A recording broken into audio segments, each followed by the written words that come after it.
ആസാദി കാ അമൃത് മഹോത്സവവുമായി ബന്ധപ്പെട്ട് വനിതകൾക്കായി കേന്ദ്ര ഗവൺമെന്റ് ആവിഷ്കരിച്ച സമ്പാദ്യ പദ്ധതി ഏതാണ്? ഉത്തരം ഓപ്ഷൻ ബി, മഹിളാ സമ്മാൻ സേവിംഗ് സർട്ടിഫിക്കറ്റ് എന്നാണ്. എന്താണ് ഈ പദ്ധതി?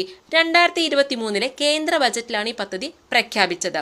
സ്ത്രീകൾക്കും പെൺകുട്ടികൾക്കുമായിട്ടുള്ള ഒരു ലഘു സമ്പാദ്യ പദ്ധതിയാണിത്. സ്ത്രീകളുടെ സമ്പാദ്യശീലം വളർത്തുക എന്നതാണ് ഈ പദ്ധതിയുടെ ലക്ഷ്യം. ഹ്രസ്വമായ കാലയളവാണ് മഹിളാ സമ്മാൻ സേവിങ്സ് കൊണ്ട് ഉദ്ദേശിക്കുന്നത്. ഒറ്റത്തവണ നിക്ഷേപിക്കുന്ന ഈ പദ്ധതിയുടെ പ്രധാന ആകർഷണം അതിൻ്റെ പലിശയാണ്. സ്ത്രീകളുടെയും പെൺകുട്ടികളുടെയും പേരിൽ അക്കൗണ്ട് എടുക്കാൻ സാധിക്കും. 2 വർഷത്തേക്ക് 2 ലക്ഷം രൂപയാണ് പദ്ധതി നിക്ഷേപിക്കാൻ കഴിയുക. 2 വർഷത്തേക്ക് 7.5% സ്ഥിര പലിശ നിരക്കാണ് മഹിളാ സമ്മാൻ സേവിംഗ് സർട്ടിഫിക്കറ്റ് ഗുണഭോക്താക്കൾക്ക് വാഗ്ദാനം ചെയ്യുന്നത്. ഇത് ശ്രദ്ധിച്ചിരിക്കണം. 7.5% സ്ഥിര പലിശ നിരക്കാണ് ഈ പദ്ധതി വാഗ്ദാനം ചെയ്യുന്നത്. നിക്ഷേപത്തുക ഭാഗികമായി പിൻവലിച്ച